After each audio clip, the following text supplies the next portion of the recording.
გეუბნებით თქვენ მრავალწინასწარ მეტყველსა და მეფეს სურდათ ეხილათ ის, რასაც თქვენ ხედავთ და ვერ იხილეს და ესმინათ ის, რასაც თქვენ ისმენთ და ვერ ისმინეს. და როცა ზეთისხილის მთაზე იჯდა განმარტოებით, მიუახლოვდნენ მისი მოწაფეები და ჰკითხეს: გითხარი, როდის მოხდება ეს, ან რა იქნება ნიშანი შენი მოსვლისა და საუკუნის დასასრულისა? იესომ პასუხად მიუღო მათ: ხიზლად იყავით, რათა არავინ გაცდუნოთ. ვინაიდან მრავალი მოვლენ ჩემი სახელით დაიტყვიან, მე ვარ ქრისტე და მრავალს აცდუნები.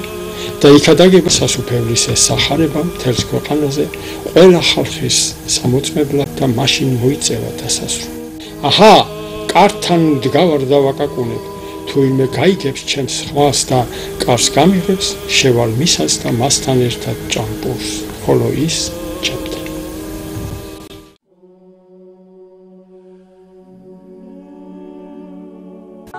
მოგესალმებით მრავალჭირმა, ხოლო მაგრამ ღვთისნებით კვლავაც სულიერად გაუტეხავა ღვთისმშობლის სილხვედრ მიწაზე მაცხოვრებელნო. ჩვენი წინამდებარე გადაცემათა ციკლი ეძღვნება უფალი იესო ქრისტეს მეორე მოსვლის თემატიკას. ბოლო ჟამის ადგომის სარსა და ყველაფერ ამასთან მიმართებაში საქართველოს სულიერი მისიის საკითხებს. ვესაუბრებით საქართველოს სულიერი მისიის შემსწავლელი ლაზარეს ინსტიტუტის ხელმძღვანელს, ზვიად გამსახურდია სახელობის თეოლოგიისა და პოლიტიკის აკადემიის პრეზიდენტს, აკადემიურ დოქტორს მიხეილ იგივე გელას ალუაშვილს.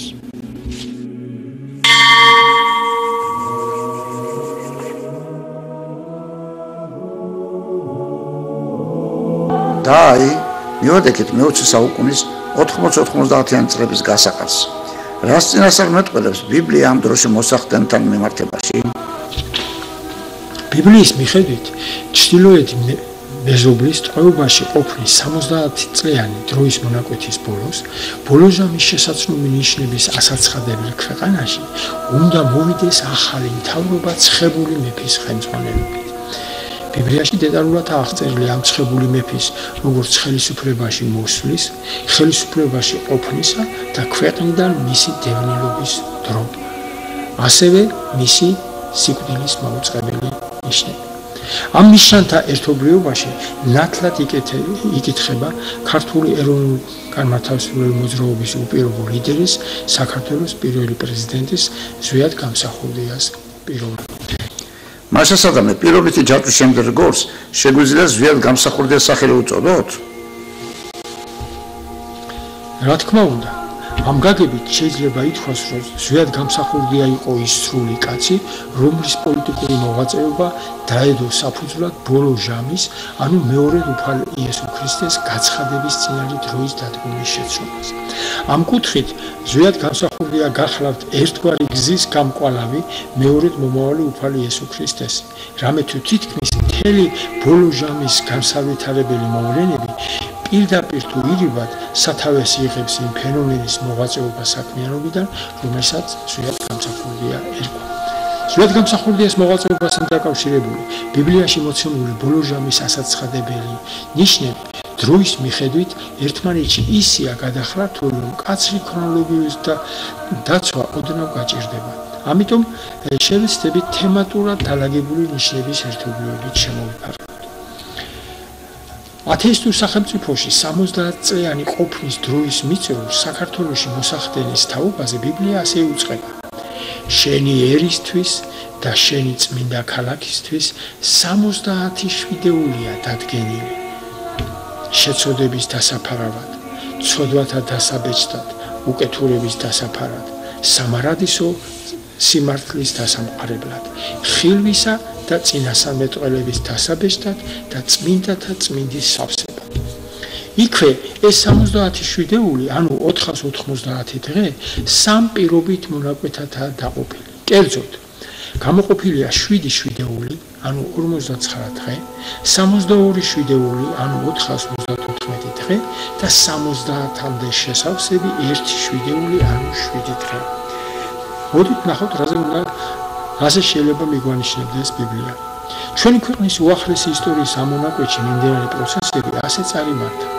არჩევნების გზით ხელისუფლებაში მოსვლის გადაწყვეტილების მიღების შემდეგ, კერძოდ 1990 წლის 10 სექტემბერს ზვიად გამსახურდია თავის საარჩევნო ბლოკს მრგვალი მაგიდა თავისუფალი საქართველოს დაარქვა. ხოლო ამ თარიღიდან 10 თვით 7 შვიდეულის შემდეგ, ანუ 59 დღეს 1990 წლის 28 ოქტომბერს უზენაეს საბჭოს არჩევნებში გაიმარჯვა. მასადამე ბლოკისთვის სახელის დარქმევიდან არჩევნებში გამარჯვებამდე სუსტად 7 შვიდეული ანუ 59 დღეა გასული. შემდეგი პუნქტი არჩევნებში გამარჯვებიდან 10 თვით ხელისუფლებაში მოსვლის 62 შვიდეულის ანუ 434 დღის გასვლის შემდეგ, ანუ 1992 წლის 6 იანვარს საქართველოს კანონიერმა ხელისუფლებამ ზვიად გამსახურდიას მეთაურობით იძულებით დატოვა თბილისი და საქართველო. ყოველივე ამაზე ბიბლიის კოდირებული მინიშნება ასე გვაუწყებს. ოღონდ იცოდე და შეიგნე, მას შემდეგ რაც გამოვა ბრძანება იერუსალიმის, რაც ბოლო ჟამში თბილისის კოდური სახელია, გამოვა ბრძანება იერუსალიმის აღსადგენად და ასაშენებლად, ლაპარაკია სახელმწიფოებრივი დამოუკიდებლობის აღდგენამდე, 7 შვიდეული, რომელიც უკვე ვახსენეთ, და 62 შვიდეული გავაცხებული მეფის მოსვლამდე. აღდგება ქუჩა და უბანი. მოგხსენება თქვენ, მაშინ დაიწყო სახელების გადარქმევა იმ საბჭოთა ტერმინოლოგიის მატარებელი ობიექტებისაგან, რომელიც ამ 70 წლის მანძილზე დამკვიდრდა. აღდგება ქუჩა და უბანი, ოღონდ ძნელბედობის ჟამს. მოგხსენებათ, როგორი წნეხი იყო მაშინ. და ნახეთ შემდეგ რა წერია. როდესაც მე ამას ვაკვირდებოდი, აჰა, დასავლეთიდან, ანუ ლაპარაკია ევროპის მხარდაჭერით, ერთი ფაჩვიერი ვაცი აქ მთლიანობაში საქართველოს ეროვნული მოძრაობა გამოექანა, მიწას ფეხს არ ატარებდა, თვალებს შუა რქა ჰქონდა ამოსული. მითხრა, აჰა, გამცნობ რა მოხდება რისხვის დასასრულს, რადგან ეს უკანასკნელ ვადას შეეხება. ის ფაჩვიერი ვაცი იავანის, ანუ ამ შემთხვევაში კავკასიის მეფეა, თვალებს შუა ამოსული დიდი რქა მისი პირველი მეფეა. მოგხსენებათ, რომ საქართველოს ისტორიაში ზვიად გამსახურდია იყო პრეზიდენტის ინსტიტუტის მატარებელი პირველი პიროვნება. ამ პოსტზე პრეზიდენტის რანგში იგი იყო პირველად არჩეული. ის გამოტყდა და მის ადგილას სხვა ამოვიდა. მაგრამ ნახეთ, როგორ იძახის იმ ვადაზე, რა ვადაში იყო ზვიად გამსახურდია ხელისუფლებაში. 62 შვიდეულის შემდეგ მოიკვეთება ცხებული, მაგრამ ბრალი არ ექნება. 62 შვიდეული, როგორც გითხარით, 434 დღეა, ანუ ზუსტად 1990 წლის 28 ოქტომბრიდან არჩევნებში გამარჯვებიდან, ვიდრე 1992 წლის 6 იანვრამდე, ანუ მისი, ესე იგი, ქვეყნიდან იძულებით, ესე იგი, წასვლამდე. ნახეთ, 62 შვიდეულის შემდეგ მოიკვეთება ცხებული, მაგრამ ბრალი არ ექნება. ქალაქსა და საწმიდას დაანგრევს მომავალი მთავრის ხალხი. მასალამ ასპარეზზე გამოდის ჯერის მთავარი კი არ ჩანს, არამედ ასპარეზზე გამოდის მომავალი მთავრის ხალხი, რომელიც ქალაქსა და საწმიდას თურმე დაანგრევს და ფაქტობრივად ეს თბილისის ომი იყო და თბილისში მოხდა მთელი ეს პროცესები. ქვეყნის განდევნიდან 7 დღის, ანუ 1 შვიდეულის გასვლის შემდეგ 1992 წლის 14 იანვარს დევნილობაში მყოფი ზვიად გამსახურდია ქართველი ერისადმი განკუთვნილი პირველ მიმართვას აკეთებს. რომელშიც ვკითხულობთ. ამ წლის 6 იანვარს მე საქართველოს კანონიერმა პრეზიდენტმა და ხელისუფლების სხვა წარმომადგენლებმა დავტოვეთ უზენაეს საბჭოს შენობა, რათა აღარ გაგრძელებულიყო ნგრევა და სისხლისღვრა. თუმცა ადგილის გამოცვლა ჩვენს მიერ არ ნიშნავს პოზიციის დათმობას. ჩვენ კვლავ წარმოვადგენთ საქართველოს კანონიერ ხელისუფლებას. მე არ გამიკეთებია განცხადება გადადგომის შესახებ. ამ ინფორმაციის გაცნობის შემდეგ საინტერესო იქნება გავიგოთ, რას გვამცნობს ბიბლია შემდგომად განვითარებული მოვლენების თაობაზე. ბიბლია, ვისაც ყურის სასმელად აქვს პრინციპიდან გამომდინარე, დეტალურად აღწერს 92 წლიდან საქართველოში განვითარებულ მოვლენებს. ზვიად გამსახურდიას ჯერ კიდევ საქართველოში ყოფნისას, ანუ 1992 წლის 2 იანვარს რუსული და ქართული კრიმინალური აზროვნების ძალები კიტოვანის მიერ ჩამოყალიბებული იქნა სამხედრო საბჭო, რომელშიც იოსელიანი და კიტოვანი შევიდნენ და დროებითი მთავრობა სიგუას თავმჯდომარეობით. 1992 წლის 2 იანვრიდან 66 დღეს, ანუ 7 მარტს, პოლიტიკურ სცენაზე ღიად გამოჩნდა აქამდე ცდილში მყოფი ედუარდ შევარდნაძე. ხოლო 92 წლის 10 მარტს იქნება ეგრეთ წოდებული სახელმწიფო საბჭო, რომლის პრეზიდიუმი 4 კაცის შემადგენლობით განისაზღვრა. შევარდნაძე, ასე იგი თავმჯდომარე გახდათ, იოსელიანი, კიტოვანი და სიგუა. მოდით თვალი გადავავლოთ პირობითი ჯაჭვის მომდევნო რგოლებს, რომელიც ბიბლიაში აღწერილია. თვალებში ამოსული დიდი რქა მისი პირველი მეფეა, ანუ საქართველოს პირველი პრეზიდენტის ზვიად გამსახურდია. ის რქა მოტყდა და მის ნაცვლად 4 ამოვიდა. შემდეგ გრძელდება. მცირე ხანს, ანუ 434 დღეა სულ გასული, ეპყრა შენს წმინდა ხალხს ძალაუფლება. ჩვენმა მტრებმა გათელეს შენი საწმიდან. შემდეგ გრძელდება. შენი მტრები ღმუიან საკრებულოში. მოგეხსენება თქვენ 92 წლის 11 ოქტომბერს 26 პარტიისგან შემქმარი ეგრეთ წოდებული პარლამენტის არჩევნები მოხდა, რომელშიც აი მთელი ის ელიტა შევიდა თითქმის აბსოლუტური შემადგენლობით, რომელმაც მოაწყვეს ის ესე იგი სამხედრო გადატრიალება. და შემდეგ ბიბლია ბრძანებს ასე ვაიმ წყემსებს, ამის ზვიად გამსახურდია შემდეგ ხელისუფლებაში მოსულებზე ალაპარაკი, რომლებიც ღრუპავენ და ფანტავენ ჩემს საწყობს, ამბობს უფალი. თქვენ გაფანტეთ ჩემი ცხარი, თქვენ გარეკეთ იგი და ყური არ უგდეთ. მე უგდებ ყურს თქვენს ბოროტ საქციელს, ამბობს უფალი.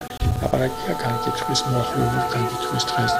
როგორც მოგეხსენებათ, ქვეყნიდან იძულების წასვლიდან ვიდრე 1993 წლის 24 სექტემბრამდე, ანუ საქართველოში დაბრუნებამდე, ზვიად გამსახურდია რუსეთის ფედერაციაში, ანუ კოდირებულ ბაბილონში შემავალ ჩეჩნეთის რესპუბლიკას აფარებდა თავს.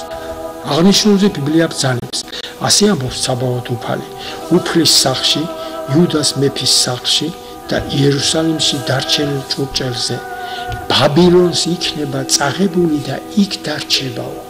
ანუ მთელი ეს რომ გადადის იმაში, აი იქ იქნება წაღებული და იქ დარჩებაო. და მითითება იმ გასულ 2 წელიწადვადაზე, რომლის გასვლის შემდეგაც 92 წლის 6 იანვარს მოიკვეთა და 93 წლის ბოლოს დაბრუნდა. აი ნახეთ როგორ წერია, 2 წელიწადში დავაბრუნებ ამ ადგილზე. უფლის სახლის მთელ ჭურჭელს, ანუ კანონიერი ხელისუფლების ის ელემენტი, რომელიც დასავლეთ საქართველოში, კერძოდ ესე იგი ზუგდიდში გამართული ესე პარლამენტის სხდომის შემდეგ მოხდა, აი ამ პროცესის ასე ვთქვათ ხელახლა წამოწყება. 2 წელიწადში დავაბრუნებ ამ ადგილზე უფლის სახლის მთელ ჭურჭელს, რომელიც წაღებული მქონდა ბაბილონში. გამოგრძმედილი ხალხი, ამძელეს ბიბლია, მრავალს თააგონებენ, თუმცა მათ ერთხან სიაჭიროებს מחვილი, ცეცხლი, ტყვეობა და ძარცვა. და მერე იძახის, როდესაც გაუჭირდებათ, მცირეოდენ შეწევნას მიიღებენ. ანუ დაბრუნდა ზვიად გამსახურდია 93 წლის 22 სექტემბერს და იწყება კანონიერი ხელისუფლების აღდგენის პროცესი, თუმცა 1993 წლის 6 ნოემბერს ზვიად გამსახურდია მეორედ გახდა დევნილი, როდესაც ზუგდიდიდან უკვე ესე იგი დაიწყო მისი დევნის ახალი ეტაპი. შევარდნაძე და მისი გარემოცვა თავდაუზოგავად ეძებდა ზვიად გამსახურდიას კვარს. ყველაფერი კი ზვიად გამსახურდიას ცხოვრების 19999 დღეს, ანუ 93 წლის 31 დეკემბერს მისი სიკვდილით დასრულდა. ალბათ ნიშანდობლივია ზვიად გამსახურდიან დაბადებიდან გარდაცვალებამდე იცხოვრა 19999 დღე. აი ეს რა ცხრიანებთან დაკავშირებული მთელი ამხილა ასე ვთქვათ მინიშნება. და შემდეგ ბიბლია იძახის, მხეცი უსკულიდან ამომავალი შეებრძოლება მათ და მოაკუთინებს. მხეცი აქ უკვე იგულისხმება შევარდნაძე და მთელი ის ბანდა, რაც ქვეყანას მართავდა. დანიელის წინასწარმეტყველებაში ზემოთქმულის უფრო დეტალური სურათი ასე აღწერილი. მაშინ ანუ 92 წლის 6 იანვარს მოსწყდა მას დიდი რქა, ზვიად გამსახურდიას მოკვეთა და მის ადგილზე 4 შვერილი ამოვიდა, იოსელიანი, კიტოვანის სიგუა და შევარდნაძე. ერთ-ერთი მათგანიდან ერთი მომცრო რქა აქ მინიშნება შევარდნაძეზე ამოვიდა, რომელიც მეტისმეტად გაიზარდა, ხელისუფლებაში მოძლიერდა. ესე იგი აქ ლაპარაკია იმაზე, რომ შევარდნაძეს ყველა მიიჩნევდა, რომ ჩვენ გამოვიყენებთ სამართავ და სინამდვილეში პირიქით მოხდა. ამაზე უსვავს ხასო. ერთ-ერთი მათგანი ერთი მომცრო რქა მოვიდა, რომელიც შემდეგ მეტისმეტად გაიზარდა. იგი ცის მხედრობამდე, ანუ ზუსტად გამსახურდიას მომხრეებამდე გაიზარდა. მიწაზე დასცა მხედრობა და ვარსკვლავთა ნაწილი და გათელა ისინი. ფაქტობრივად შეიძლება ითქვას, რომ შევარდნაძემ დაამარცხა ის ეროვნული მოძრაობა, რომელიც მაშინ სვიეთის გარეშე იყო დარჩენილი. იგი მხედრობის მთავრამდე გაიზარდა, ანუ ლაპარაკია უკვე გამსახურდიაზე და წაერთვა მთავარს, ანუ ზუსტად გამსახურდიას, მუდმივი მსხვერპლი და მიტოვებული იქნა მისი საწმიდარის ადგილი.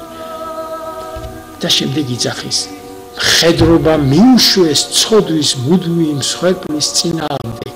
მხედრიონზეა მინიშნება მხედრობა მიუშვეს მუდმივი მსხვერპლის წინააღმდეგ და მან ამ შემთხვევაში შევარდნაძე და მხედრობა მიწაზე დაამხო ჭეშმარიტება და წარმატებით მოქმედება.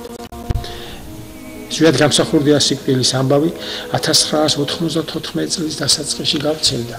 მოგხსენებათ 93 წლის 31 დეკემბერს გარდაიცვალა, მოგვიანებული იქნა და შემდეგ და 94 წლის დასაწყისშივე გავრცელდა.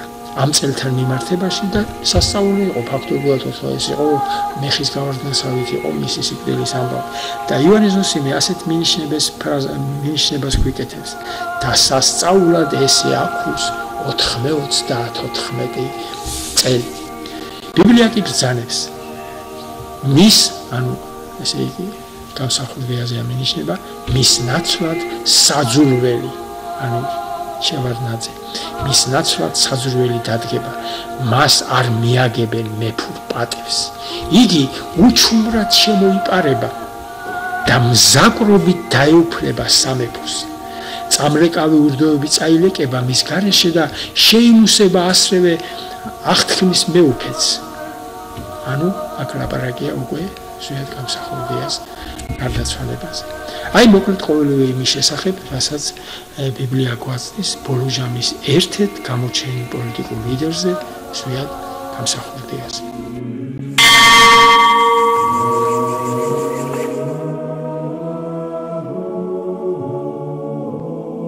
თქვენ ზემოთ ედუარდ შევარდნაძე ახსენეთ და იქნებ მის შესახებ არსებულ ნიშნებზე გაგვეგრძელებინა საუბარი. თავდაპირველად მოგახსენეთ, რომ ედუარდ შევარდნაძე გახლავთ ანტიქრისტეს არსის მატარებელი პიროვნება. შესაბამისად, მის თაობაზე უამრავი ნიშანია მოცემული ბიბლიაში. მოდით მივყვეთ მათ პირობით თანამიმდევრობას. ბიბლია პავლე-მოციქულის პირით გვამცნობს. ნურცნურავი ნურაზდით გაცდუნებ თქვენ, რადგანაც არ მოიწევა ის დღე, ვიდრე უმალ არ მოაწევს განდგომილება და არ გაცხადდება ცოდვის კაცი. ძეწარწმედისაო.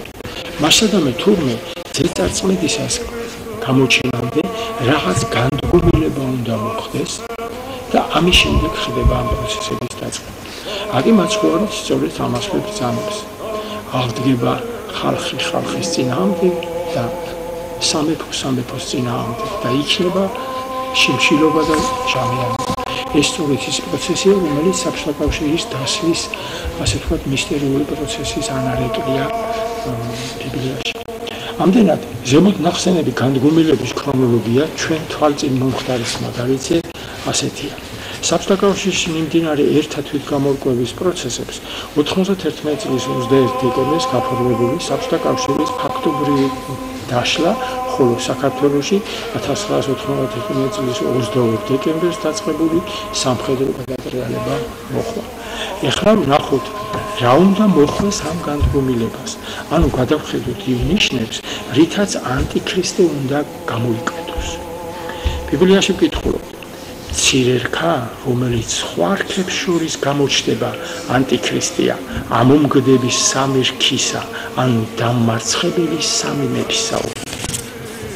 ამდენად, განდგომილების შემდეგ ასპარეზზე გამოდის მცირე რქა, რომელმაც სამი რქა, ანუ სამი მეფე უნდა დაამარცხოს და რომ სწორედ ეს მცირე რქა ანტიქრისტი. ბიბლია მკვეთრად უთითებს თუ როდის უნდა მოვიდეს ეს მცირე რქა. მაშინ მოსწავდა მას დიდი რქა, აქ ლაპარაკია ზუსტად გამსახურდია ეს მოკვეთაზე, რომელზეც ვისაუბრეთ. მაშინ მოსწავდა მას დიდი რქა და მის ადგილზე 4 შვერილი ამოვიდა. და თურმე იგი, ანუ ეს მეოთხე, განსხვავებული იქნება პირვანდელთაგან და სამ მეფეს დაამხობს. ბრძანებს ბიბლია. მოდით ახლა ყოველივე თქმულის ასრულებისეული ნიშნებიც მოვიძიოთ. როგორც ითქვა, 2 იანვარს ჩამოყალიბდა სამხედრო საბჭო იოსელიანისა და კიტოვანის შემადგენლობით და დროებითი მთავრობა სიგუას თავმჯდომარეობით. დიახ, ზედ გამსახურიანის განდევნის შემდეგ მის ადგილზე ჯერ სამეული ამოვიდა. სამი მოვიდა ერთდროულად ხელისუფლებაში იოსელიანი, კიტოვანის, სიგუა და მხოლოდ 66 დღეს, ანუ 92 წლის 7 მარტს ჩამოდის საქართველოში შევარდნაძე. წმინდა წერილში მოცემულია ამ 2 დაპირისპირებული მხარის წარმომადგენელთა საქმიანობის ბიბლიური შეფასება. კერძოდ, აი რას გითხულობთ მაშინ, თვალებში ამოსული დიდი რქა მისი პირველი მეფეა. აქ მინიშნება საქართველოს პირველ პრეზიდენტზე, ესე იგი ზუსტად გამსახურდიაზე. ეს გამოდდა და მის ნაცვლად 4 ამოვიდა. მისი, ანუ გამსახურდიას მეფობის ბოლოს, როდესაც მოღალატენი თავიანთ საქმეს აღასრულებენ, დადგება პირქუში და იგავთა მცოდნე მეფე. მასადამე აქ მინიშნება, რომ ესე იგი ისინი, ვინც დაპირისპირებული იქნებიან მასთან, ვინც უნდა მოიკვეთოს, მათი საქმიანობა მოღალატეებად არის შერაცხული. აი ნახეთ, მისი მეფობის ბოლოს, როდესაც მოღალატენი თავიანთ საქმეს აღასრულებენ, დადგება პირქუში და იგავთა მცოდნე მეფე. მცირედი რქით გადმოცემულია ის განწყობა, როდესაც მაშინდელი პოლიტიკური ძალის აბსოლუტური უმრავლესობა დარწმუნებული იყო, რომ ესე იგი თავიანთ ნებაზე ათამაშებდნენ შევარდნაძეს და გამოიყენებდნენ იმ მიზნებისთვის, რასაც თავიანთი საქმიანობის, ასე ვთქვათ, ლეგიტიმაცია შეიძლება შეეძინა. ერთის მიხედვით, უფლებო მცირე რქამ, ანუ ამ შევარდნაძემ, თავიდან ყველას გაუღიმა და როდესაც მოძლიერდა, ყველა პირწმინდად დაამარცხა. აღნიშნულის თაობაზე ეფრემასური ასე ბრძანებს, ანუ როგორ უნდა მოიქცეს ის, ვისაც ბიბლია არქმევს ანტიქრისტეს, რომელიც რაღაც დიდი განდგომილების შემდეგ უნდა გამოჩნდეს. აი ნახეთ როგორ წერია. მოვიდა იგი ყოვლად საძულველი, ვითარცა მყარავი. ჯერ არ ჩანდა ეს დეკემერიანის მოვლენების დროს და მხოლოდ შემდეგ მოხდა მისი ასპარეზზე გამოჩენა. საცდუნებლად ყოველთა მოვა მორჩილად და მშვიდად. ესე იგი თავიდან იგი ყველას მიმართ იყო მორჩილად, ყველას მიმართ ცდილობდა, რომ მათი კეთილგანწყობა დაემსახურებია. და იტყვის სიცრუით ვითარცას ძაგს კერპები. იგი გამოვიდა საბჭოთა კავშირის ერთ-ერთი მოძულე და იმ კომპარტიის ერთ-ერთი მოძულე, რომელსაც მთელი ცხოვრება ემსახურებოდა. და აი იტყვის როგორც ძაგს, ვითარცას ძაგს კერპები. და უმჯობესად მიიჩნევს ღვთის მოშიშობას. როგორც კი ჩამოვიდა იმ წუთში მოინათლა და გიორგი დაიქვა ესე იგი სახელად. გამოჩნდება მტერი იგი კეთილად. ანუ აქ მითითება მისი დემოკრატიული იმიჯი ჭალებში, გლახაკთა მოწყალედ, უაღრესად კეთილის ხილვითა. მტკიცე და ყოველთადმი გულთბილი იქნება. და ამით ყოველთა თანავე დიდის ხელმწიფებით და ყოფს იგი ნიშნებსა, სასწაულებებსა და საშინელებათა და ცპიერებით აამებს ყველას, რათა შეიყვარონ უმალვე ერთა. აი ამ ცპიერებითა და იმით მიუდგა ყველა პოლიტიკურ, ასე ვთქვათ, სეგმენტს მაშინდელ მოქმედ საქართველოში. ძღვენს არ მიიღებს იგი. ეხთამიაო, ვერავინ ვერ იტყოდა მასზე, იმიტომ რომ ეს მას არ ჭირდებოდა. მრისხანეთ არ ილაპარაკებს. 7 ტონი და ასეთი ვთქვათ საუბრის მანერა და არც პირქუშად ისალმება თეთრი მელატყულა ხო არ შეარქვეს მას, ესე იგი ეს პირქუშის მაგურად მას პირზე ის ღიმილი ეკერა, რომელი ღიმილის მომაკვდინებელი აღმოჩნდა ძალიან ბევრი მისი ეგრეთ წოდებული თანამებრძოლისთვის. არამედ მამამთავრული გარეგნობით იწყებს ცდუნება სოფლისასა. ვიდრე არ გაბატონდება. აი ეს პიროვნული ხასიათი, აი ამ სტრიხის, აი ეს ამოცემული. ამდენად ედუარდ შევარდნაძემ, ანუ მეოთხე მომცრორქამ თავისი წინამორბედრი ასეთი თანამედროვეობით ჩამოიცია. თუ გადავაბლებთ ამ პოლიტიკურ ისტორიას თავს, ასეთი თანამედროვეობით მოხდა იმ სამი მეფის ჩამოცილება ხელისუფლებიდან. 95 წლის 13 იანვარს დაიჭირა ტიტოვანი. 95 წლის 14 იანვარს ოდნავ წინ ესე იგი ტერაქტი მოხდა და იცით თქვენ როგორი პროცესები წარიმართა. იოსელიანი დაიჭირა და 95 წლის 5 ნოემბრის არჩევნებში პოლიტიკური არენიდან მთლიანად გააქრო და გვერდზე გასწია სიგუას აი ეს იმიჯი, რაც მას ჰქონდა დაგროვილი მაშინდელ მის მხარდამჭერებში. ანუ ასრულდა წინასწარმეტყველება. იგი განსხვავებული იქნება პირვანდელთაგან და სამ მეფეს დაამხობს.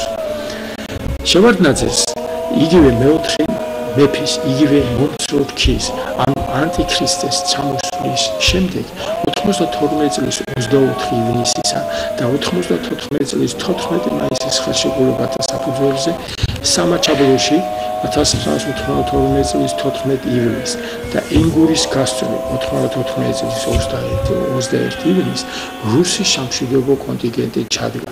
ყოველივეს დაემატა აჭარის ეგრეთ წოდებული დაუმორჩილებლობა, რამაც საქართველო ფაქტობრივად 4 პირობით ნაწილად დაყო. აღნიშნულის თაობაზე ბიბლია ასე ბრძანებს. კიდევ სამი მეფე დადგება, მეოთხე კი ყველას გადააჭარბებს. მისი დადგომისთანავე შეიმუსრება მისი სამეფო და ზეცის 4 ქარის მიმართულებით გაიყოფა. ანუ ბიბლია წინასწარმეტყველებს, რომ მისი ჩამოსვლის შემდეგ ის სამეფო, სადაც ის ჩამოვიდა, 4 ნაწილად იყოფა. დაქუცმაცდება მისი სამეფო და ამას გარდა სხვათა ხელში გადავა. შევარდნაძის ახასიათებისას ბიბლია ასე ბრძანებს. გამტკიცდება მისი ძლიერება, ოღონდ არა მისი საკუთარი ძალით. შეუძლება საშინელ გაპარტახებას და წარმატებული იქნება მისი მოქმედება და გასწვეთს ძლიერებს და წმინდათა ერს. გარდა ჭკუაგონებისა და წარმატებისა, ვერავინ დროს რო უჭკუო და ის იყო. გარდა ჭკუაგონებისა და წარმატებისა, მზაკრობაც მის ხელში იქნება.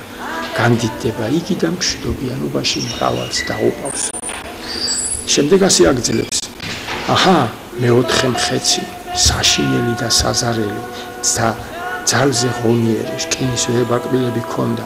იგი თქავდა, მუსრავდა და ნარჩენებს ფეხით თელავდა. გამოირჩეოდა ყველა წინამორბედი მეფისაგან. ედუარდ შევარდნაძის შესაძლო ნიშანთა შორის საყურადღებოა გამოცხადებისეული მინიშნება, რომლის გაცნობამდე მცირე ისტორიული ექსკურსი დაგჭირდა.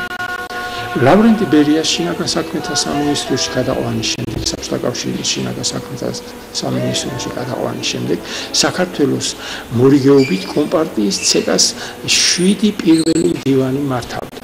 კერძოდ, კანდიდ ჩარკვიანი 38-52 წლებში, აკაკი მგელაძე 1952-1953 წლებში, ალექსანდრე მირცხულავა 1953 წელს ძალიან მცირე ხნით იყო, ვაშინ ჟავანაძე 53-დან 1972 წლამდე, შევარდნაძე 1972-დან 1985 წლამდე, ჯუმბერ პატიაშვილი 1985-89 წლებში და გივი გუმბარიძე 1989-90 წლებში. 1990 წლის 28 ოქტომბრის არჩევნებში დამარცხების შემდეგ კომპარტიამ საქართველოში რეალურად მართვის ყველა ბერკეტი დაკარგა. 1991 წლის 19-20 აგვისტოს მოსკოვში მომხდარი ეგრეთ წოდებული პუტჩის შემდეგ, კერძოდ 24 აგვისტოს, ესე იგი რუსეთის პრეზიდენტის ბორის ელცინის ბრძანებით, საბჭოთა კავშირის კომპარტია გაუქმებულად გამოცხადდა. საქართველოს რესპუბლიკის უზენაეს საბჭოს მიერ 91 წლის 26 აგვისტოს მიღებული დადგენილების, ხოლო მოგვიანებით საქართველოს უზენაეს სასამართლოს მიერ მიღებული სამართლებრივი აქტის თანახმად საქართველოს კომპარტია გაუქმებულად გამოცხადდა. ხოლო საქართველოს უზენაეს საბჭოში კომპარტიის სიით არჩეულ დეპუტატებს შეუჩერდათ საპარლამენტო უფლება-მოსილება. ამდენად გუმბარიძე საქართველოს კომპარტიის ცეკას ბოლო პირველი მდივანი იყო იმათაგან, ვინც ამ პოსტიდან ფაქტობრივად მართავდა ქვეყანას. აღნიშნულ საკითხთან მიმართებაში ბიბლია 1989 წლის ტრაგედიის წინამდგომარეობის აღწერაზე დაყრდნობით ასე გვაუწყებს. 7 მეფე, როგორც გითხარით, ესე იგი კომპარტიის 7 პირველ მდივანზეა მინიშნება, 7 მეფე, რომელთაგან 5 დაემხო. ან 89 წლის 9 აპრილის მდგომარეობის დროს ჩარკვიანი, მგელაძე, მირცხულავა, ჟავანაძე და შევარნაძე უკვე აღარ იყვნენ მმართველები. ერთი ამ შემთხვევაში პატიაშვილი არის, ხოლო სხვა ან იმის შემდეგ მოსული გუმბარიძე არ მოსულა ჯერაც, მაგრამ როდესაც მოვა დიდხანს ვერ გაძლევს და მართლა ძალიან მცირე დროთი იყო ის ხელისუფლებაში. 90 წლის 22 ოქტომბრის არჩევნების შედეგად დამარცხებული კომპარტიის ლიდერის გუმბარიძის შემდეგ ხელისუფლების სათავეში ეროვნული მოძრაობიდან გამოსული ლიდერი ზვიად გამსახურდია მოვიდა, რომლის დამხობის შემდეგაც საქართველოს პირველი პირი ისევ ყოფილი ცეკას პირველი მდივანი ედუარდ შევარდნაძე გახდა. ბიბლია მასზე ასე ლაპარაკობს. დამხეცი აქ მინიშნება შევარდნაძის კოდირებული ესე იგი კოდზე, დამხეცი რომელიც იყო აქ მინიშნება რომ საქართველოს პირველი პირი იყო, რომელიც იყო და აღარ არის 95-92 წლებში მერვიაშვილთაგან და წარსაწმედლად წავა. ესე იგი ნახეთ რაზეა მინიშნება. აი მიუხედავად იმისა, რომ აი ამ 7 კომპარტიის პირველი მდივნის შემდეგ გამსახურდია მოვიდა ხელისუფლებაში, მას კი არ არქმევს მერვე მმართველს. არამედ მის შემდეგ ზვიად გამსახურდიას დამხობის შემდეგ მოსულ შევარდნაძეზე იძახეს, რომ ხეცი რომელიც იყო და აღარ არის მერვიაშვილთაგან. ანუ იმ 7-თაგან ერთ-ერთი ისევ დაბრუნდებაო და იმას არქმევს მერვეს, ესე იგი რომ ჩვენ შევიცნოთ თუ ვიზია აქ ლაპარაკი. ეხლა კი მოდით თვალი გადავავალოთ ბიბლიაში დაცული ნიშნებს, სადაც ედუარდ შევარდნაძის მმართველობის დროა მოცემული.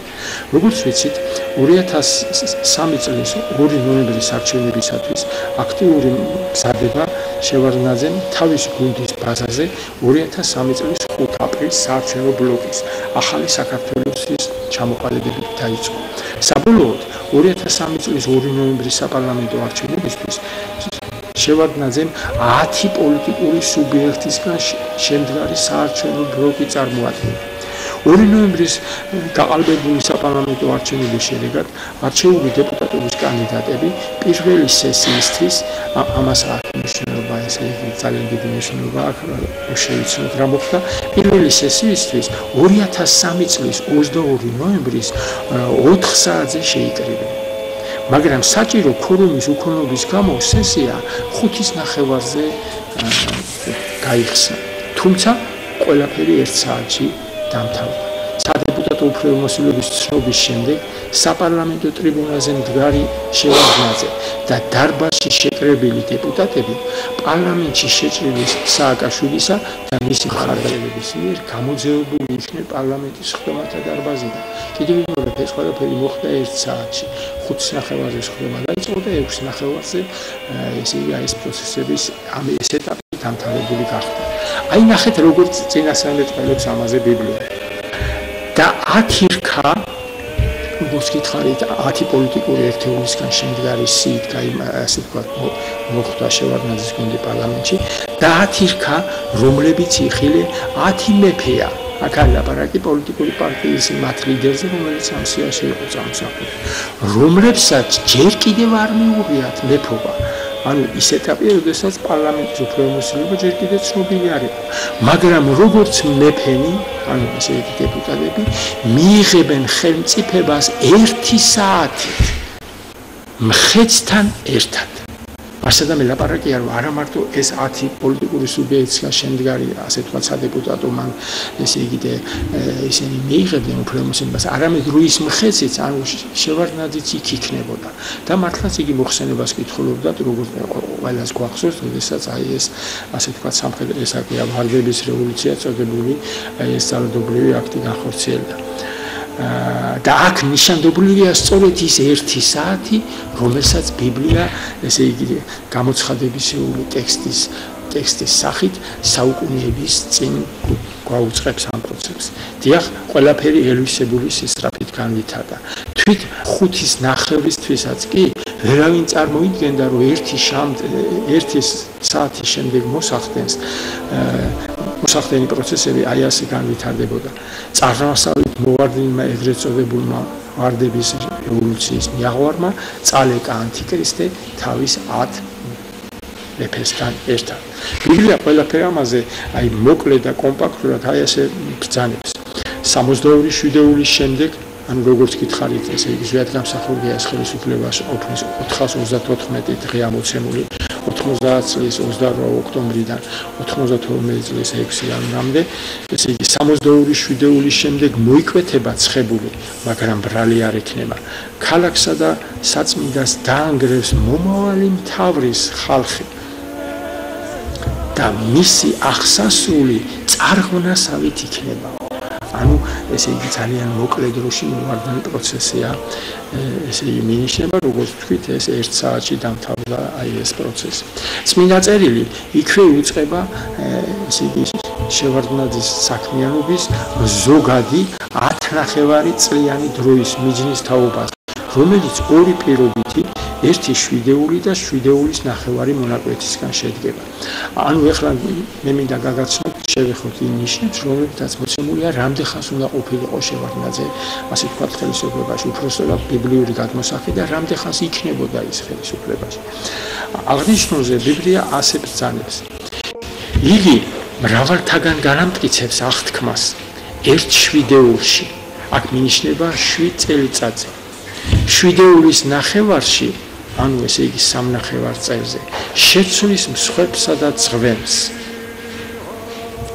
სიბილწის ფრთებზე იქნება გამტიალებელი ვიდრე განგებული დრო არ ეწევა გამტიალებელს მასა და მე მთელი ეს პროცესი 1992 წლის 11 ოქტომბრიდან მოყოლებული 10 ნახევარი წელიწადი ანუ 1 შვიდეულისა და შვიდეულის ნახევარის ჯამი 10 ნახევარი არის 10 ნახევარი წელიწადი 2003 წლის სწორედ იმ პირველ ნახევარზე მოხდა მოდის როდესაც შევარდნაძემ ჩამოაყალიბა ახალი ესე იგი საარჩევნო გუნდი და რამოდენიმე თვის შემდეგ ხელისუფლებიდან მოვარდნილი მიაღვართან შედარებული პროცესების სახით ასე ვთქვათ დატოვა ხელისუფლება. ამდენად ზვიად გამსახურდიაზე ნაწინასწარმეტყველები 62 შვიდეულის ანუ 434 დღის მსგავსად მის შემდგომად ხელისუფლების სათავეში მოსულმა ედუარდ შევარდნაძემაც სწორედ ბიბლიაში დაფიქსირებული 10 ნახევარი წლიანი დროის ამოწურვის შემდეგ დაამთავრა თავისი მმართველობა. და აი მივადგეთ ეგრეთ წოდებულ ვარდების რევოლუციას. რას გვაუწყებს ბიბლიის დაშიფრული ტექსტი საქართველოში 2003 წლის შემდგომად განვითარებული მოვლენების შესახებ. როგორც ითქვა, შევარდნაძე ანტიქრისტეს არსის მატარებელი გახდა. წმინდა წერილში დაცული მინიშნების თანახმად, მის შემდგომად პოლიტიკური პროცესების სათავეში მოდის ეგრეთ წოდებული ცრუწინასწარმეტყველის არსის მატარებელი პიროვნება. მაპატეთ ბატონგელა საუბრის გაგრძელებამდე იქნებ უფრო დეტალურად განმარტოთ ხსენებული ანტიქრისტისა და ცრუწინასწარმეტყველის არსობრივი მხარე. ანუ ბოლო ჟამის თვალსაჩინოდან ათვლით რას გულისხმობს ამ ორ ტერმინში მოაზრებული შინაარსი? კარგი კითხვა, დიდი მადლობა ამისათვის. წმინდა წერილები გვაუწყებენ ბოლო ჟამის ორ მთავარ უარყოფით პერსონაჟს. ესენია ხეცი, ანუ იგივე ანტიქრისტე და მისი ცრუწინასწარმეტყველი. უნდა ითქვას, რომ არავითარი რეალური, განსხეულებული მისტიური ხეცი, ანუ ანტიქრისტე, ანდა ცრუწინასწარმეტყველი ბუნებაში არ არსებობს. ანტიქრისტესა და მისი ცრუწინასწარმეტყველიც მხოლოდ და მხოლოდ კოდირებული სახელდებელია და ბოლო ჟამში მომქმედ ცალკეულ პირთა საქმიანობიდან გამომდინარე დროითი მინიშნების არს ატარებენ. ამათგან ანტიქრისტე ბოლო ჟამის დადგომის შესაძლებელი ნიშნების აცხადების ქვეყანაში, ანუ საქართველოში, ცხებული მეფის რეალ გამსახურდიას განდევნის შემდეგ ხელისუფლების სათავეში მოსული პირის ეგრეთ წოდებული მეოთხე მხეცის ბიბლიური სახელები. ხოლო წუწინასამეტყველი არის ეგრეთ წოდებული ანტიქრისტეს შემცვლელის ბიბლიური სახელდება. ამდენად ედუარდ შევარდნაძე ანტიქრისტეს, ხოლო სააკაშვილი წუწინასამეტყველის არსის მატარებლები არიან. თავად ეს სახელებები კი მხოლოდ და მხოლოდ მათი საქმიანობის შინაარსიდან მომდინარე ეპითეტებია. მასშტაბური ანტიქრისტეს არსის მატარებელი ედუარდ შევარდნაძის დეიურე მმართველობითი დროის დასრულების შემდეგ მთავარ პოლიტიკურ ასპარეზზე გამოდის წუწინასამეტყველის არსის მატარებელი პირი და თქვენ ბრძანებთ, რომ ეს მიხეილ სააკაშვილია. როგორც მოგახსენეთ, თავად წინასწარ ნაუწყები ნიშნები კვარნახობენ, ბოლო ჟამის წუწინასამეტყველის არსის მატარებელი იქნება ის პირი, ვინც ანტიქრისტეს არსის მატარებელ პირს ჩაანაცვლებს.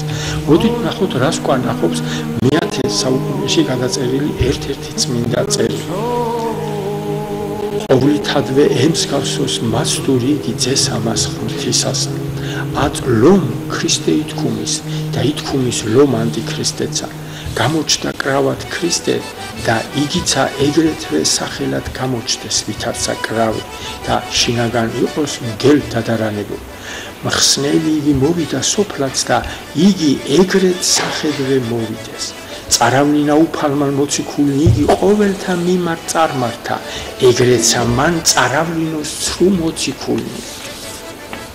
შეკრიბა გაბნეული იგი ცხოვანი ქრისტემა და ეგრეცა მან შეკრიბოს გაბნეული იგი ერი. ნათელს სასცა ქრისტემან, რომელთა რწმენა იგი და იგიცა ნათელს ცემდეს. ხატად კაცაც გამოჩნდა უფალი და იგიცა ხატად მოვიდეს. ეს არის შატყების კრებულში გადმოცემული მინიშნება. ამდენად წარავლინა უფალმან მოციქული იგი ყოველთა მიმართ წარმართა, ეგრეცა მან წაავლინოს ცრუ მოციქულიო. ამიტომ მოდით გავერკვეთ თუ რა ცრუ მოციქულზეა მინიშნება. ბიბლია ასე ბრძანებს, რადგანაც ამნაირი ცრუ მოციქული ზაკვის მოქმედი ქრისტეს მოციქულთა სახეს იღებენ. თუმცა რა გასაკვირია, თვით სატანაც ხომ სინათლის ანგელოზის სახეს იღებს და რა დიდი საქმეა, რომ მისი მსახურნიც, ამ შემთხვევაში ანტიქრისტე და წუწინასამეტყველი, სიმართლის მსახურთა სახეს იღებენ, მაგრამ მათივე საქმისამებრ იქნება მათი აღსასრული. უწინარეს ყოვლისა, თქმული კვარნახობს, რომ ცრუ მოციქული, ანუ წუწინასამეტყველი, ანტიქრისტეს ბანაკის წარმომადგენელი უნდა იყოს. ანუ მისი წუწინასამეტყველია, მისი დაწყებული საქმის გამგრძელებელია. მაცხოვრის მოციქული უფალი იესო ქრისტეც ცად ამაღლების შემდეგ იწყებენ მოღვაწეობას. სწორედ ამდაგვარადვე ანტიქრისტეს წუწინასამეტყველ ცრუ მოციქული ანტიქრისტეს მიერ ხელისუფლების დაკარგვის შემდეგ გამოდის მთავარ პოლიტიკურ ასპარეზზე. ესე იგი, ანტიქრისტეს მიერ თანამდებობის დაკარგვის შემდეგ მოდის ცრუ მოციქული, როგორც მისი ბანაკის ერთ-ერთი წარმომადგენელი. ამ მცირე ჩანართვის შემდეგ მოდით ბიბლიურ ნიშნებზე გადავიდეთ. ზოგადი სურათი ასეთია. კიდევ სამი მეფე დადგება, მეოთხე ყველას გადააჭარბებს დიდძალი სიმდიდრით. დადგება იქ ძლიერი მეფე, დიდ ხელმწიფებას მოიხვეს და რასაც მოისურვებს, იმას გააკეთებს და აკეთა კიდეც.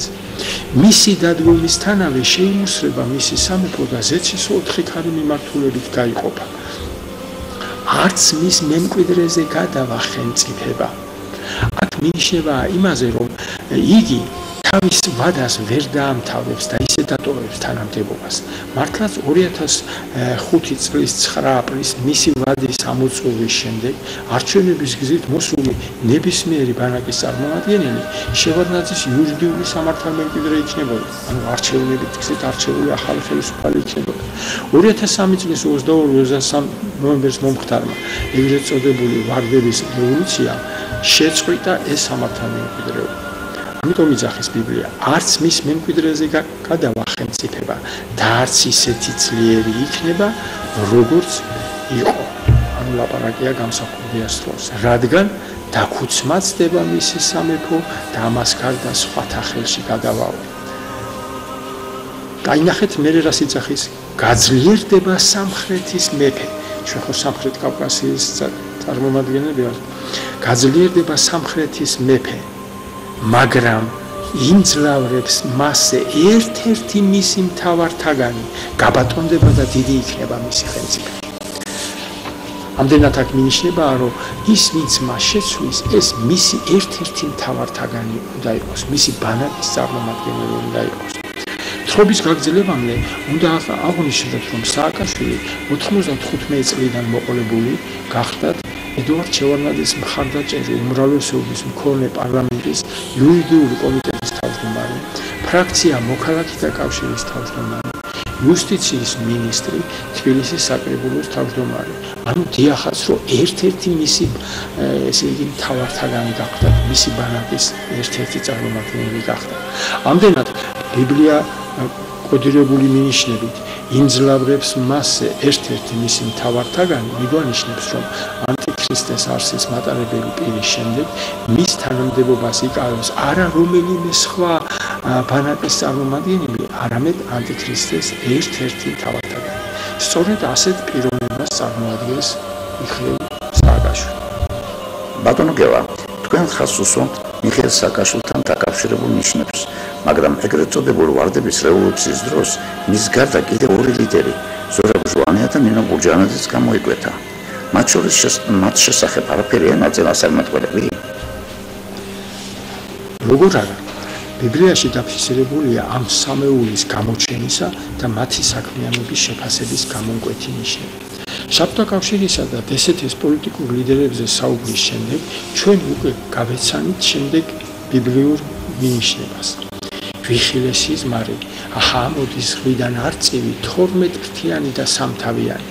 ვიხილე, აჰა აღიმართა არწივი თავის კანჭებზე და დასწახა თავის ფრთებს და უთხრა: ნუ ვიფხიზლებთ ყველანი ერთად, თითოეულს თავის ადგილზე გეძინოთ და დროგამიშვებით იფხიზლებთ. ხოლო თავები უკანასკნელი ჟამისთვის იყო შემონახული. აღნიშნავს ბიბლია. უკანასკნელი ჟამისთვის შესაცნობის სამი თავი კოდირებულად სწორედ საქართველოში 2003 წლის ნოემბერში მომხდარი ეგრეთ წოდებული ვარდების რევოლუციის დროს გამოკვეთილ სამ ლიდერზე მიგვანიშნებს. ბიბლიურ ნიშნების ჩამონათვალში აღნიშნული ეტაპი სამი მეფის სააკაშვილი, ჟვანია, ბურჯანაძის ერთდროული გამოჩენით იწყება. იქვეა მოცემული მათი საქმიანობის ბიბლიური შეფასებაც. აი ნახეთ, როგორ აფასებს ბიბლია ამ სამეულის მმართველობას. სამი უძრავი თავი რო იხილე, ასეთია ამის განმარტება. უკანასკნელ ხანებში, ლაპარაკია 2003 წლის ვარდების რევოლუციის პროცესში, უკანასკნელ ხანებში აღაზევებს უზენაესი სამ მეფეს და ბევრ შეყრის მის სამეფოში. ესე იგი, თითქმის აბსოლუტურ უმრავლესობას საქართველოს მოსახლეობის ამოსული ქონდა რაყელში შევარდნაძის მმართველობით რეჟიმი, ესე იგი მოსულნე და ის იყო სააკაშვილის ხელისუფლებაში მოსვლის მხარდამჭერი. აი სწორედ ამას იძახის და ბევრ შეყრის მათ სამეფოში და გაბატონდებიან დედამიწაზე. კოდირებულად ამ შემთხვევაში დედამიწა ის საქართველოა, რომელშიც ეს ძირითადი მოვლენები ვითარდება. და მის მემკვიდრებზე უფრო სასტიკად ვიდრე მისი წინამორბედი. ამიტომ ეწოდათ მათ არწივის თავები. ესენი არიან, ვინც დაიუნჯებენ მის ბოროტებებს და მის უკანასკნელსაც განახორციელებენ. მასადამე ლაპარაკია, რომ შევარდნაძის ხელისუფლების შემცვლელი სამი ძალა თურმე გაბატონდება მის მემკვიდრებზე გაბატონდება მის მემკვიდრეზე უფრო სასტიკად, ვიდრე მისი წინამორბედი. ესე იგი, შევარდნაძის შემდეგ თითქოს სხვა პროცესი უნდა დაწყებულიყო და ესე იგი, თითქმის რამოდენიმე ხარისხით უარესი პოლიტიკური რეჟიმი დამყარდა საქართველოში. ამიტომ იძახის და მის მემკვიდრეებზე უფრო სასტიკად, ვიდრე მათი წინამორბედი. ამიტომ ეწოდათ მათ არწივის თავები, აი ზევით რო გითხრა სამი თავი ბოლო ჟამისთვის გვაქვს. ესენი არიან, ვინც დაიუნჯებენ მის, ანუ შევარდნაძის ბოროტებებს და მის უკანასკნელსაც განახორციელებენ. ანუ მისი საქმიანობის გამგზელებელი უფრო უარეს ხანში აყვანის კუთხით. ამდენად თლიანობაში ბიბლიის მიხედვით ეგრეთ წოდებული სამეულის, სააკაშვილის, შვანიას და ბურჯანაძის საქმიანობა ასეთი ტერმინოლოგიითაა შეფასებული. უფრო სასტიკად ვიდრე მისი წინამორბედნი და მეორე დაიუნჯებენ მის ბოროტებებს და მის უკანასკნელსაც განახორციელებენ. ბატონო გელა, სააკაშვილის, ჟვანიასა და ბურჯანაძის პოლიტიკური საქმიანობა საკმაოდ დრამატულად განვითარდა. ამაზე თუ ბიბლიაში რაიმე მინიშნება? დიახ, ბიბლიაში მოცემულია მათი მმართველობის ეტაპების ცალკეული დეტალები. ჩვენი საძიებელი ჯაჭვის მომდევნო რგოლები სწორედ მათ ეხება. მათი პირობითი ჩამონათვალი კი ასეთია. აი ნახოთ ჟვანიას გაუჩინარებაზე რას გზადებს ბიბლია. ჟვანიას ბეცი უფროსია. 2003 წლის ნოემბერში მომხდარი ეგრეთ წოდებული ვარდების რევოლუციის გზით ქვეყნის სათავეში მოსული სამეულის უპირობო ლიდერი სააკაშვილი ჟვანიას გაცილებით მეტი გავლენა ჰქონდა, ვიდრე მესამე ადგილზე მდგარ ბურჯანაძეს. შესაბამისად, ამ სამი ლიდერის ჩამონათვალი სწორედ ასეთი გახდა: სააკაშვილი, ჟვანია, ბურჯანაძე. ყველასათვის მოულოდნელად 2005 წლის 3 თებერვალს ჟვანიას საეჭვო ვითარებაში გარდაცვლილი იპოვეს. ბიბლიაში ამაზე ვკითხულობთ: ვიხილე ამის შემდეგ დაჰა შუა თავი უეცრად გაუჩინარდა.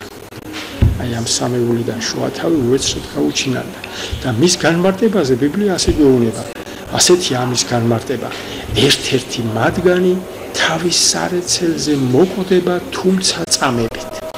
ბიბლიური შეფასების მიხედვით ჟვანია არის წამებით მოკლული, თუმცა ასე ვთქვათ, საგამოძიებო დასკვნების გაკეთება ჩვენი სფერო ამ შემთხვევაში არ არის. ახლა ნახოთ ბურჯანაძეზე რას გვეუბნება ბიბლია. 2005 წლის 3 თებერვლის შემდგომად ეგრეთ წოდებული სამეულის დარჩენილი ორი თავიდან მარჯვენა თავი, ანუ სააკაშვილი, მარცხენა თავს იცილებს, ანუ ამარცხებს, აი ამ თვალსაზრისით მარჯვენა და მარცხენა. დუეტში დარჩენილი სააკაშვილისა და ბურჯანაძის თაობაზე ბიბლია ასე ბრძანებს: დარჩა ორი თავი, რომლებიც ასევე მეფობდნენ დედამიწაზე და მის მკვიდრებზე, ანუ ჟვანიას სიკვდილის შემდეგ დარჩა ორი თავი ოჯახის. 2008 წლის აპრილის თვეში ბურჯანაძემ უარი განაცხადა საარჩევნო სიაში მისთვის გამოყოფილი კვოტით ყოფნაზე. მისი მონაწილეობის გარეშე ჩატარებული 21 მაისის საპარლამენტო არჩევნების შემდეგ 7 ივნისს პარლამენტის თავმჯდომარედ ბურჯანაძეს მაგვილად ბაქრაძე აირჩიეს. წმინდა წერილი მომხდარ მოვლენას ასე მიგვანიშნებს: ვიხილი ახა შთანთქა მარჯვენა თავმა მარცხენა თავი.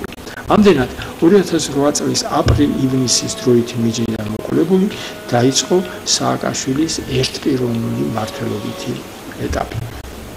ბიბლია ხას უსვავს აი ასეთ შტრიხს სააკაშვილის მმართველობის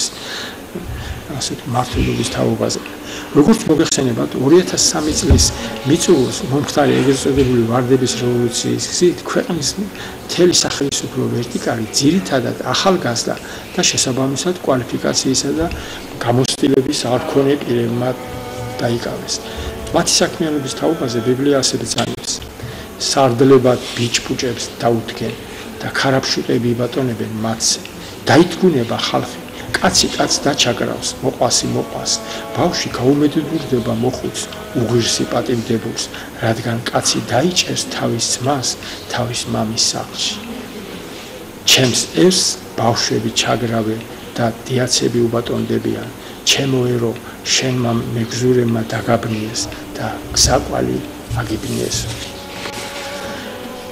აი ხან ნახოთ საქართველოს ტერიტორიების დაქუცმაცების თაობაზე რა მინიშნება წმინდა წერილში.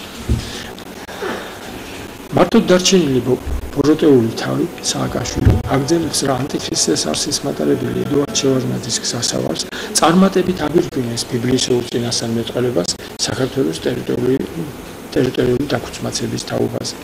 ბიბლიაში 2008 წლის აგვისტოს საქართველოს რუსეთის ომის თაობაზე რამდენიმე მინიშნებაა მოცემული. კერძოდ, მასში კითხულობთ, მისი დადგომისთანავე შეიმუსრება მისი სამეფო და ზეცის 4 ქარის მიმართულებით გაიყოფა. არც მის მემკვიდრეზე გადავა ხელმწიფება და არც ისეთი ძლიერი იქნება, როგორიც იყო, რადგან თაქუც მაცდება მისი სამეფო და ამას გარდა სხვათა ხელში გადავაო. ედუარდ შევარდნაძის მმართველობისას აფხაზეთისა და სამაჩაბლოს ტერიტორიას რუსეთი მხოლოდ დე-ფაქტო აკონტროლებდა. სააკაშვილისა და სარდლებად აყენებული ბიჭბიჭების გაუაზრებელი ქმედების შედეგად მითითებული ტერიტორიების დე-იურე მდგომარეობა რადიკალურად შეიცვალა. კერძოდ, მათი სხვათა ხელში გადავას პროცესი ასე განვითარდა. 2008 წლის 7-8 და 12-13 აგვისტოში სამაჩაბლოს მიმდინარე საომარი დაპირისპირების შედეგებიდან გამომდინარე 2008 წლის 25-26 აგვისტოს რუსეთმა საქართველოს ძირძველი მიწის აფხაზეთისა და ცხინვალის რეგიონის სახელმწიფოებრივი დამოუკიდებლობა ცნო. რუსეთის ფაქტობრივი მმართველის ვლადიმერ პუტინის მიერ აფხაზეთისა და ეგრეთ წოდებული სამხრეთ ოსეთის სეპარატისტული მთავრობების ეგრეთ წოდებული თხოვნის საფუძველზე საქართველოს ძირძველი ტერიტორიების ეგრეთ წოდებული დამოუკიდებლობის აღრების თაობაზე ბიბლია ასეთი ფორმით იუწყება. ის ლაპარაკია პუტინზე, ქალაქებს სიმაგრეებს მოუწყობს უცხო ღმერთის სახელზე. ესე იგი, სიმაგრეების მოწყობა უცხო ღმერთის სახელზე მიანიშნებს, რომ ამ სეპარატისტულ რეგიონებში რუსეთის ეგრეთ წოდებული სამშვიდობო ძალები იდგა, აი მთელ ამ გაყოლებაზე. და მე ასე იძახის, ის ქალაქებს სიმაგრეებს მოუწყობს უცხო ღმერთის სახელზე, ვინც მას აღიარებს, ამ შემთხვევაში სეპარატისტული მთავრობებია, პატივს გაუმრავლებს, მრავალს დაუმორჩილებს და მიწებს დაურიგებს საჩუქრად, საზღაურად. სწორედ ისე განვითარდა მოვლენები. 2008 წლის სექტემბერში საქართველოს პარლამენტმა ქვეყნის საერთო იურისდიქციიდან ფაქტობრივად და იურიდიულად ჩამოცილებული ეს ორი რეგიონი რუსეთის მიერ ოკუპირებულად გამოაცხადა, რითაც საბოლოოდ დაადასტურა ბიბლიაში ნაწინასწარმეტყველების ასრულება. დაქუცმაცებული ქართული მიწის ნაწილი სხვათა, ანუ რუსეთის ხელში გადავიდა. ბიბლია კოდირებულად გვამცნობს რუსეთ-საქართველოს ომის დაწყება განვითარების დეტალებსაც, რომლებშიც პუტინისა და სააკაშვილის როლი ასეა გამოკვეთილი. ბოლო დროს მას, ამ შემთხვევაში რუსეთის ფედერაციის ფაქტობრივი მმართველი პუტინი იგულისხმება, ბოლო დროს მას სამხრეთის მეფე შეებმება. ლაპარაკია სამხრეთ კავკასიაზე. სამხრეთის მეფე შეებმება და ქარტეხილივით დააწყდება ჩრდილოეთის მეფე. ეტლებით, მხედრებით, უამრავი ხომალდით და გაილაშქრებს ამ ქვეყანას. მასედანი აი ეს პროცესები ასე აღნიშნული, რომ ბოლო დროს მას სამხრეთის მეფე შეებმება. მასადამე ბიბლიური წინასწარმეტყველების მინიშნების მიხედვით მას სამხრეთის მეფე შეებმება თურმე. ანუ მითითება ომის დაწყების ინიციატორზე, ნებსით უნებლიეთ ამ პროცესში ჩართულად აღმოჩენის სამხრეთის მეფეზე, ანუ სააკაშვილზე. რუსეთის მიერ საქართველოს ტერიტორიაზე ბაზების განლაგებაზე მინიშნება ასეთია. ბიბლიური ჩრდილოეთი მეფის პუტინის ვერაგობისა და სამხრეთის მეფის, ანუ წინასწარმეტყველის სააკაშვილის პირად ამბიციებზე აგებულ უპრინციპო და გაუაზრებელ ქმედებათა გამო 2008 წლის სექტემბრიდან მოყოლებული რუსეთის ფედერაციამ მის მიერვე აღიარებული ეგრეთ წოდებული დამოუკიდებელი ქვეყნების აფხაზეთისა და სამხრეთ ოსეთის მთავრობათა თხოვნით საქართველოს ტერიტორიის ამ განუყოფელ ნაწილზე სამხედრო ბაზების განლაგება დაიწყო. ბიბლიაში აღნიშნულზე და მის შემდგომად მოსავლოდენ პროცესებზე ასე გვეუწყება. გაშლის თავის სამეფო კაროებს ზღვასა და მშვენიერ წმინდა მთას შორის. მერე მიაღწევს თავის ბოლოს და ვეღარავინ უშველის მას. ესე იგი, გაშლის თავის სამეფო კაროებს ზღვასა და წმინდა მთას შორის, ესე იგი, ზღვა აფხაზეთის მხარიდან მოყოლებული, ვიდრე აი ამ ესე იგი ცხინვალის რეგიონისა და თბილისამდეა ჩამოსული ეს ბაზები მოგეხსენება თქვენ. საქართველოში 2008 წლის შემდგომად დაწყებულ დროში მომხდარ პოლიტიკურ პროცესებზე უნდა მოგახსენოთ შემდეგი. როგორც უკვე ვნახეთ, ბიბლიური მინიშნებით, სრულწინასწარმეტყველი სააკაშვილის ღია ერთპიროვნული მმართველობის დაწყება ერთის მხრივ და ესე იგი საქართველოს დაქუცმაცებული სამეფოს ნაწილის სხვათა ხელში გადასვლა მეორეს მხრივ თანმხვედრი პროცესია, რომელიც მთლიანობაში 2008 წლის აპრილიდან იწყება. როდესაც აპრილის თვეში ბურჯანაძემ უარი განაცხადა საარჩევნო სიის მისთვის გამოყოფილი ფოტოეთყოფაზე და 21 მაისის საპარლამენტო არჩევნების შემდეგ 7 ივნის პარლამენტის თავმჯდომარედ ბურჯანაძის მაგივრად ბაქრაძე აირჩიეს და 2008 წლის აგვისტო-სექტემბერში მთავრდება, როდესაც მოხდა რუსეთის მიერ ამ ტერიტორიების აღიარება და საქართველოს ხელისუფლების მიერ მათი ოკუპირებულად გამოცხადება. ანტიქრისტეს არსის მატარებელი პიროვნების ედუარდ შევარდნაძის მსგავსად, მისივე საქმის გამგზელებელი, სრულწინასწარმეტყველის არსის მატარებლის სააკაშვილის საქმიანობის დასასრულის დასაწყისის ბიბლიური მინიშნება სწორედ ზემოთ გადმოცემული დროითი მინიშნებითაა გამოკვეთილი. კერძოდ, ბიბლიაში კითხულობთ: უზენაესის წინააღმდეგ სიტყვის და უზენაესის წმინდანებს შეავიწროებს, განიზრახავს მათთვის დროთა და რჯულის შეცვლას. ისინი ხელში მიეცემიან მას, ვიდრე არ გავა დრო, ანუ 1 წელიწადი, 2 დრო, 2 წელი და ნახევარი დრო. შემდეგ დაჯდება სამსჯავრო და წაართეს მას ხელმწიფებას, რათა საბოლოოდ მოისმოს და დაიღუპოს. ბიბლიაში მითითებული 3.5 წლის ათვლა ზემოთ უკვე მიღებული დროიდან შემდეგ 2 მიჯნას გამოკვეთავს. პირველი მიჯნა ეს არის 2008 წლის აპრილი ივნისიდან მოყოლებული 3.5 წელი, ეს არის 2011 წლის ოქტომბერი, ან ყურაცაღებია ერთის მხრივ 2011 წლის ოქტომბერ-ნოემბრიდან 7 დეკემბრამდე, ხოლო მეორეს მხრივ 2011 წლის 7 დეკემბრიდან ათვლის დროში მომხდარი.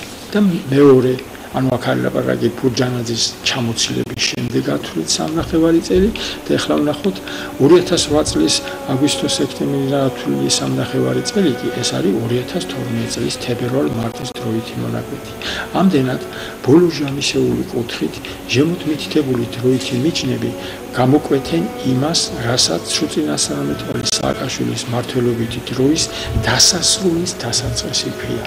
ანუ ეს ყველაფერი 2011 წლის ოქტომბერ-ნოემბრიდან, ვიდრე 2012 წლის 26 თებერვლის შემდგომად იწყება. დაი ჩატვის შემდეგობის გულით სახელდებით ბიზინა ივანიშვილი სწორედ ამ დროის შემდგომად მომხდარი მოვლენებით გამოიკვეთა.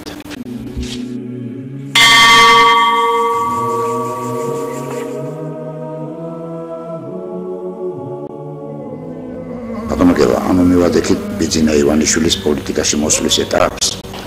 დიახ, ბიბლიის კოდირებული ტექსტი ასე ეხმიანება ამ პროცესს.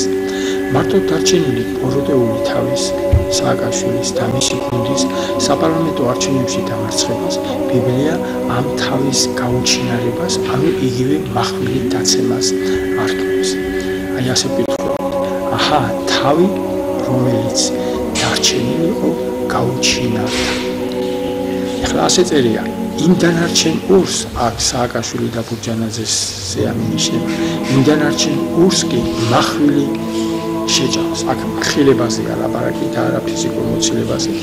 ერთის სააკაშვილის מחვილი მეორეს შეჭამს. ანუ ბურჯანაძე ჩამოიცინა 2008 წლის საპარლამენტო არჩევნებში.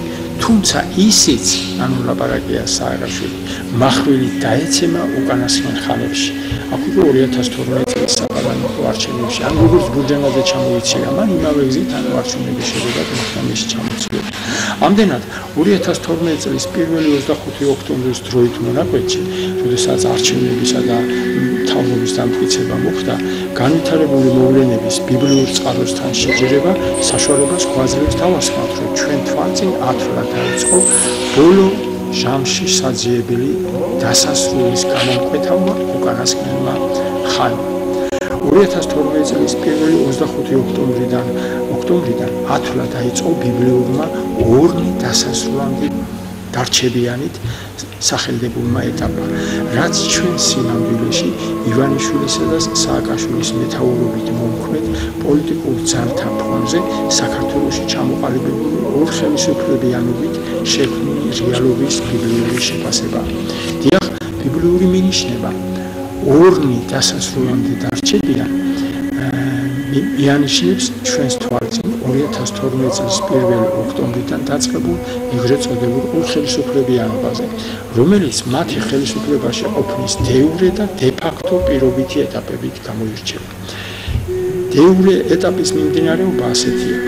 ამ ორიდან ერთ-ერთი საქართველოს პრემიერ-მინისტრის თანამდებობაზე ყოფილი ივანიშვილი დეიურე აკონტროლებდა ქვეყნის უმაღლეს საკანონმდებლო ორგანოს პარლამენტს და პარლამენტის მიერ დამტკიცებულ სამთავრობო გუნდის საქმიანობას, ხოლო მეორე მხარე სააკაშვილი საქართველოს პრეზიდენტის თანამდებობასთან ერთად თავის გავლენას ინარჩუნებდა როგორც არჩევითი, ანუ ესე იგი საკრებულოების თვითმმართველობის ორგანოების, ასევე აღმასრულებელი შტოს ქვედარგოლებზე, გუბერნატორები, მერები და გამგებლები სუპერა ნაციონალური მოძრაობის წარმომადგენლები იყვნენ, ასევე სასამართლო ხელისუფლებაზეც.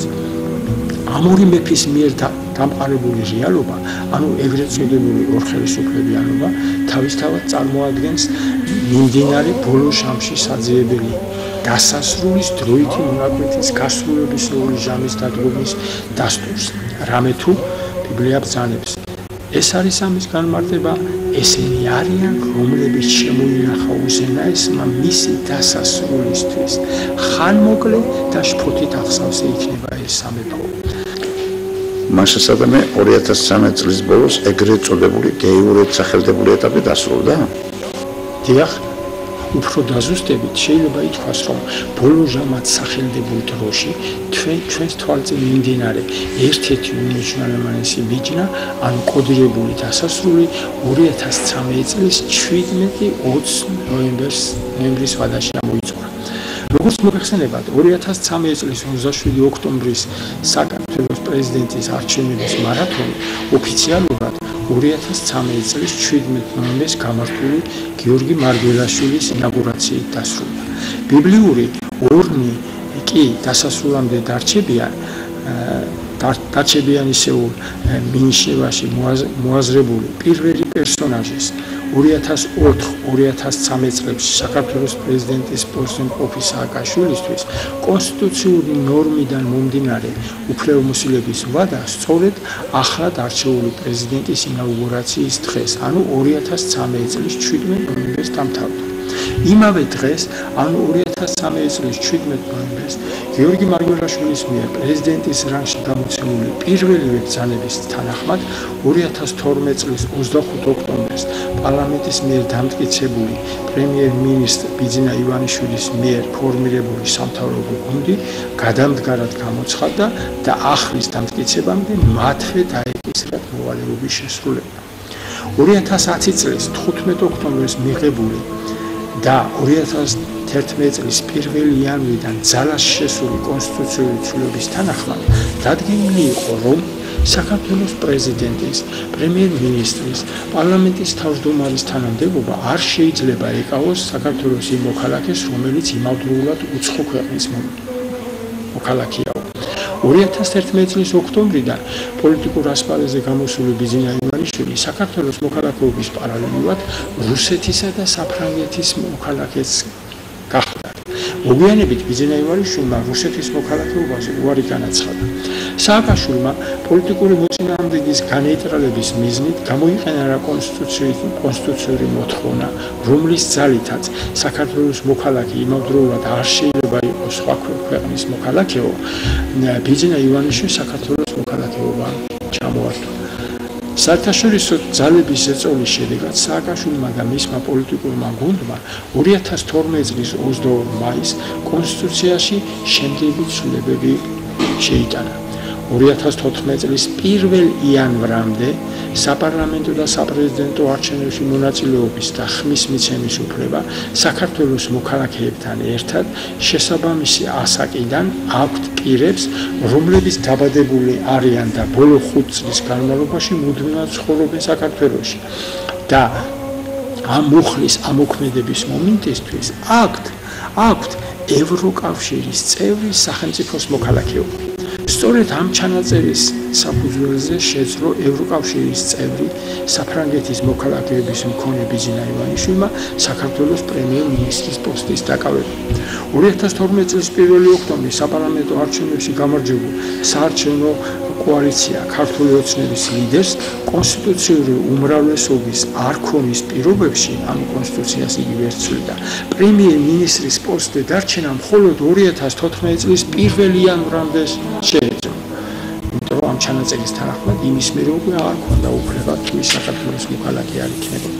საქართველოს პრემიერ-მინისტრის პოსტიდან საკუთარი ნებით გადამდგარი ბიძინა ივანიშვილის მაგივრად პრეზიდენტმა მარგველაშვილმა 2013 წლის 18 ნოემბერს პარლამენტს პრემიერ-მინისტრის ახალი კანდიდატურა ირაკლი ღარიბაშვილი და მის მიერ დაკომპლექტებული ახალი სამთავრობო გუნდი წარუდგინა.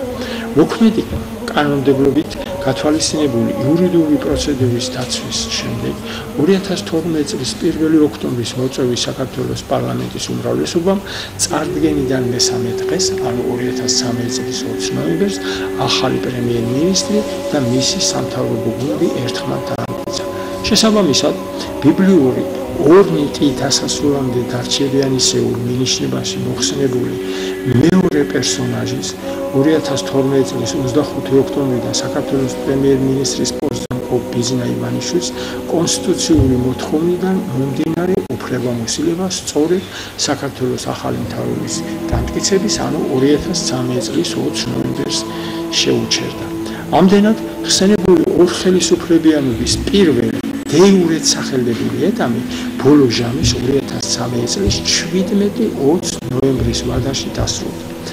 აქტიურად ამავე დღიდან თავისი ათვლა დაიწყო ეგრეთ წოდებული ორხელისუფლებიანობის მეორე დე-ფაქტოდ სახელდებულმა ეტაპმა, რომლის დროსაც საქართველოს პოლიტიკური პროცესები ივანიშვილისა და სააკაშვილის სახელთან პირდაპირ თუ ირიბი კავშირის ფონზე მიმდინარეობს.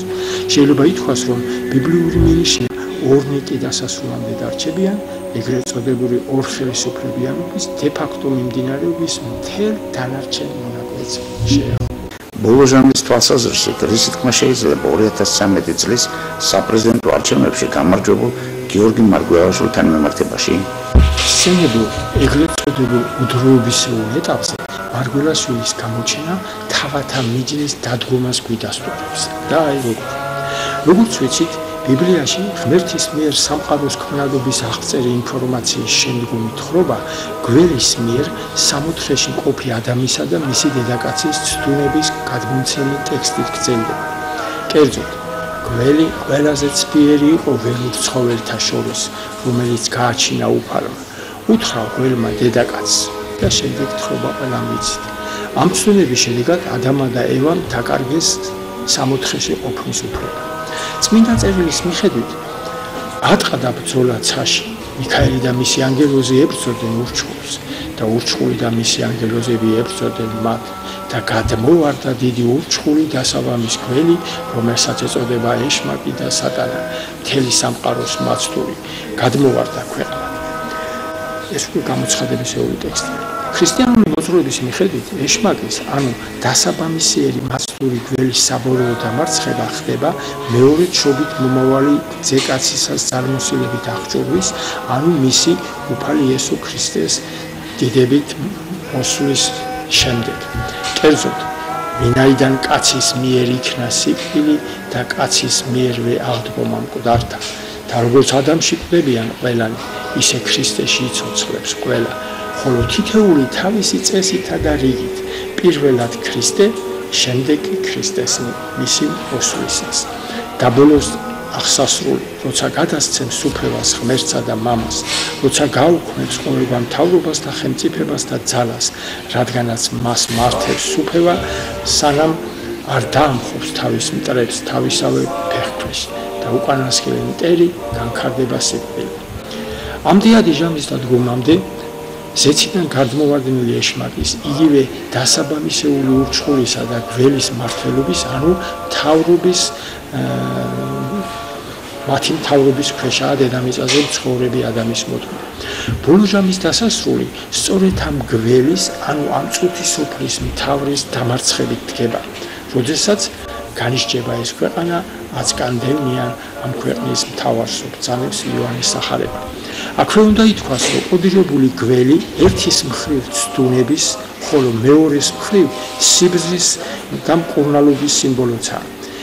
კერძოდ, ბიბლიის მიხედვით, როდესაც მოსეს მიერ ეგვიპტის ტყვეობას გამოქცეულ ებრაელებს უდაბნოში შხამიანი გველები შემოესია, უთხრა უფალმა მოსეს, გააკეთე უნასი და დაამაგრე კედზე.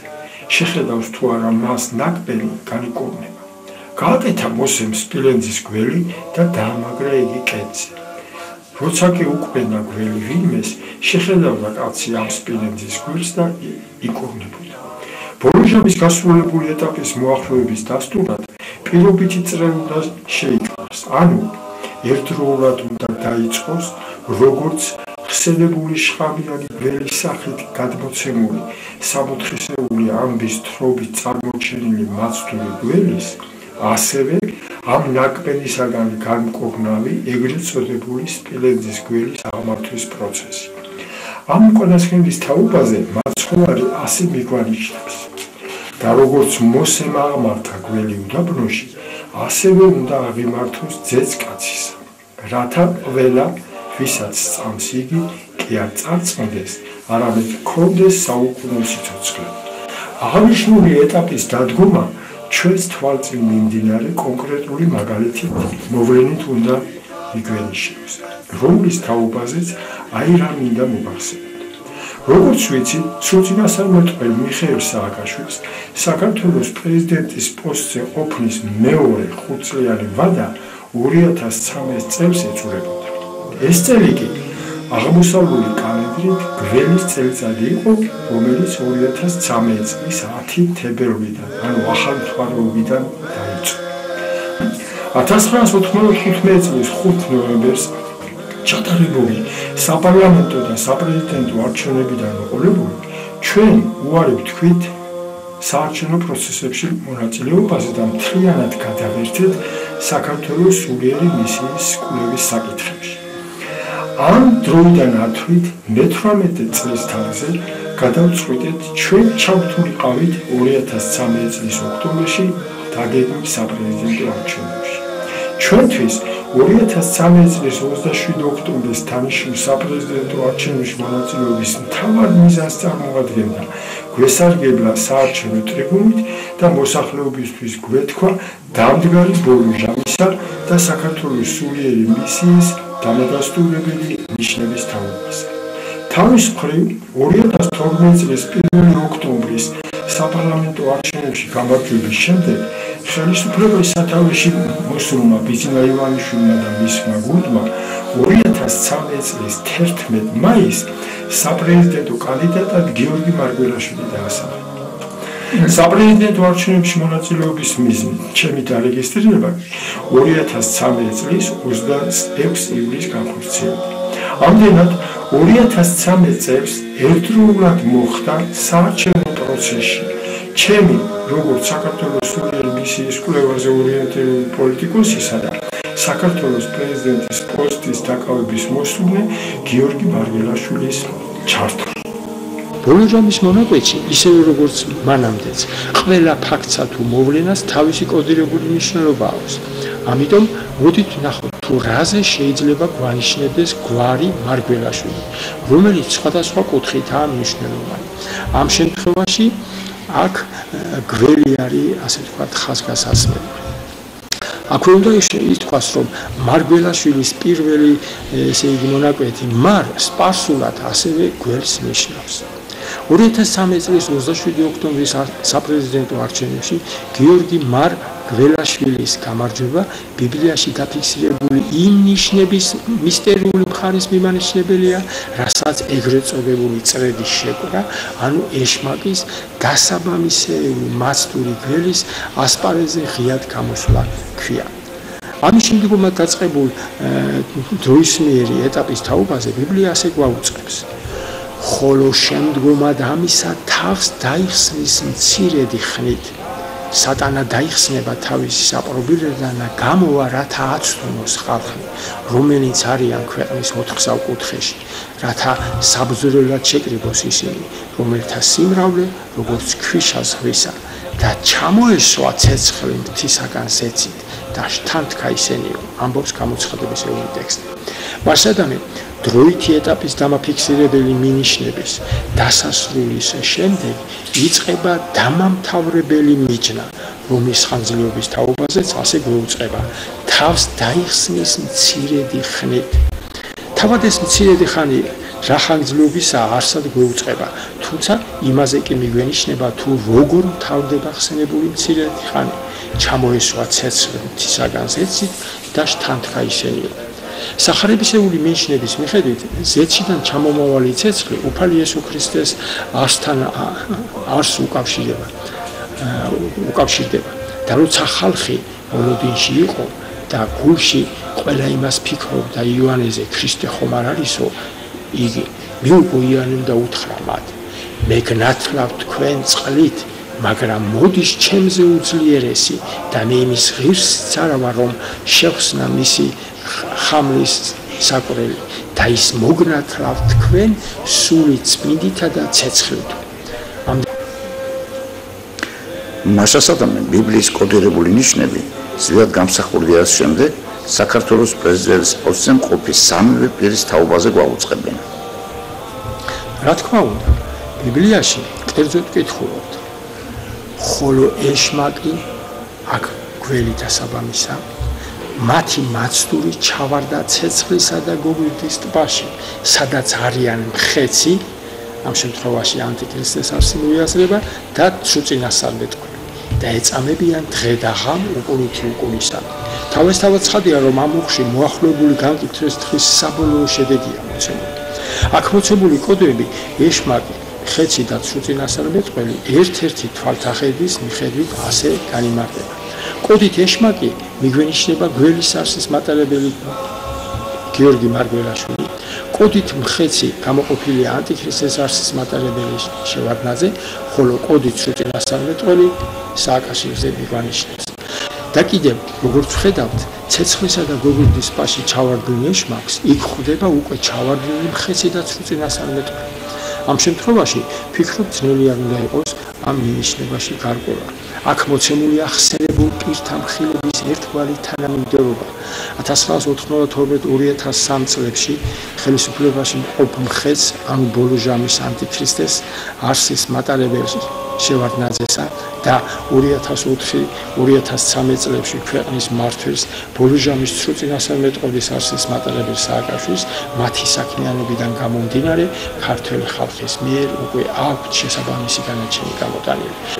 რაც შეეხება 2013 წლის 27 ოქტომბრის საპრეზიდენტო არჩევნებში გამარჯვებულ გველის არსის მატარებელ გიორგი მარგველაშვილს მისი მხილების პროცესი ეგრეთ წოდებული მცირე ხანის ქვეშ მოაზრებულ ბოლო ჟამის დამამთავრებელ ეტაპს მოიცავს. რა კავშირი შეიძლება იყოს გამოცხადებისეულ მცირე ხანსა და სახარებაში დაფიქსირებულ მინიშნებებს შორის? ბოლო ჟამში მოსახდენი მოვლენების თაობაზე წინასწარ დაუწყები ნიშნები ორგანულ კავშირში იყოფებიან ერთმანეთთან. გამოცხადებისეული ტექსტის განსახილველი მონაკვეთის არსობრივი მხარის გააზრებიდან გამომდინარე შეიძლება ითქვას, რომ კოდირებული შემდგომ ამისა თავს დაიხსნის მცირედი ხნით მაცხოვრის შეპყრობიდან ვიდრე ჯვარცმა აღდგომისეულ პერიოდში მომხდარის იგავური აღწერა და ბოლო ჟამის 2013-14 წლების შემდგომად განსავითარებელი მოვლენების მისტიური ანარეკლია.